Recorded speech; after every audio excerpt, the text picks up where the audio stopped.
Public opinion will not long endure a theory which does not work in practice. Today, probably more than ever before, man demands proof of the truth of even his highest ideal. For ultimate satisfaction, man must find a principle which is for him a way of life. A principle which he can experience as true. I believe I have discovered just such a principle in the greatest of all sacred writings, the Bible.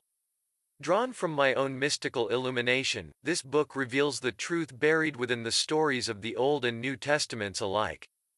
Briefly, the book states that consciousness is the one and only reality.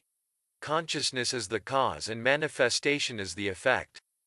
It draws the reader's attention to this fact constantly, that the reader may always keep first things first.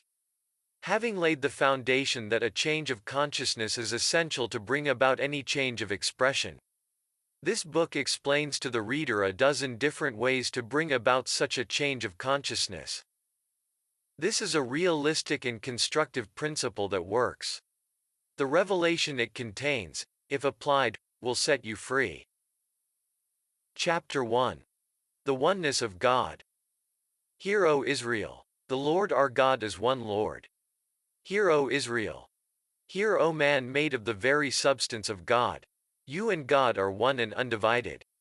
Man, the world, and all within it are conditioned states of the unconditioned one God. You are this one. You are God, conditioned as man. All that you believe God to be you are. But you will never know this to be true until you stop claiming it of another, and recognize this seeming other to be yourself.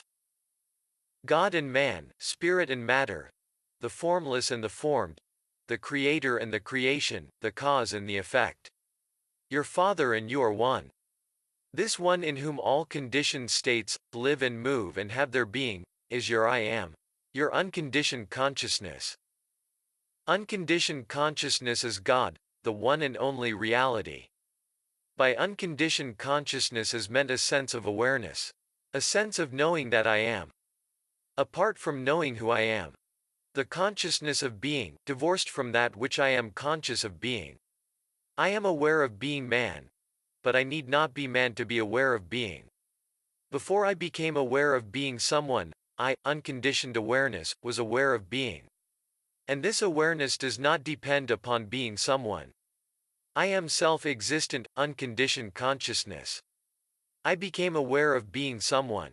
And I shall become aware of being someone other than this, that I am now aware of being. But I am eternally aware of being, whether I am unconditioned formlessness, or I am conditioned form. As the conditioned state, I might forget who I am, or where I am. But I cannot forget that I am. This knowing that I am, this awareness of being, is the only reality.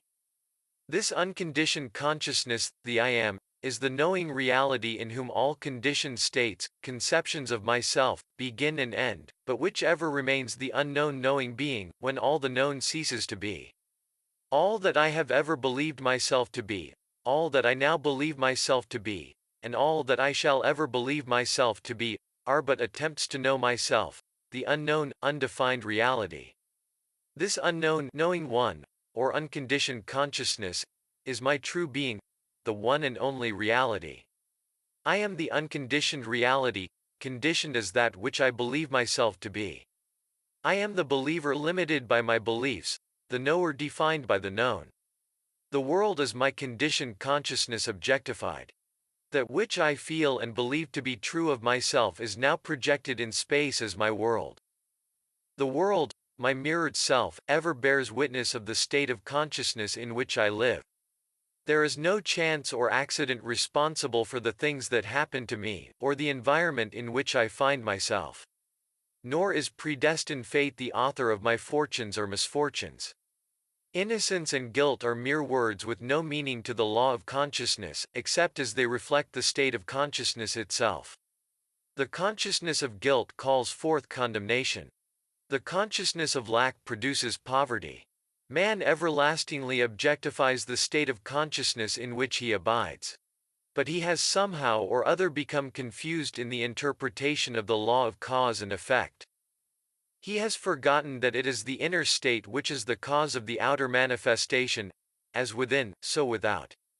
And in his forgetfulness, he believes that an outside God has his own peculiar reason for doing things, such reasons being beyond the comprehension of mere man. Or he believes that people are suffering because of past mistakes, which have been forgotten by the conscious mind. Or again that blind chance alone plays the part of God. One day man will realize that his own I amness is the God he has been seeking throughout the ages. And that his own sense of awareness, his consciousness of being, is the one and only reality. The most difficult thing for man to really grasp is this: that the I amness in himself is God. It is his true being or father state, the only state he can be sure of. The Son, his conception of himself, is an illusion. He always knows that he is, but that which he is an illusion created by himself the Father, in an attempt at self-definition. This discovery reveals that all that I have believed God to be I am the resurrection and the life, is a statement of fact concerning my consciousness. For my consciousness resurrects or makes visibly alive that which I am conscious of being. I am the door. All that ever came before me are thieves and robbers, shows me that my consciousness is the one and only entrance into the world of expression. By assuming the consciousness of being or possessing the thing which I desire to be or possess, is the only way by which I can become it or possess it. That any attempt to express this desirable state in ways other than by assuming the consciousness of being or possessing it, is to be robbed of the joy of expression and possession. I am the beginning and the end, reveals my consciousness as the cause of the birth and death of all expression. I am hath sent me, reveals my consciousness to be the Lord which sends me into the world in the image and likeness of that which I am conscious of being.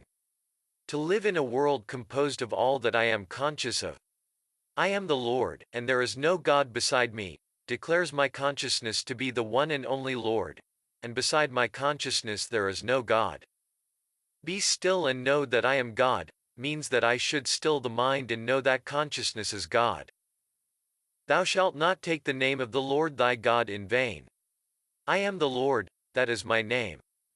Now that you have discovered your consciousness to be God, do not claim anything to be true of yourself that you would not claim to be true of God. For in defining yourself you are defining God. That which you are conscious of being is that which you have named God. God and man are one. You and your Father are one. Your unconditioned consciousness, or I am, which you are conscious of being, are one. The conceiver and the conception are one. If your conception of yourself is less than that which you claim as true of God, you have robbed God, the Father. Because you, the Son or conception, bear witness of the Father or conceiver. Do not take the magical name of God, I am, in vain, for you will not be held guiltless. You must express all that you claim yourself to be. Name God by consciously defining yourself as your highest ideal.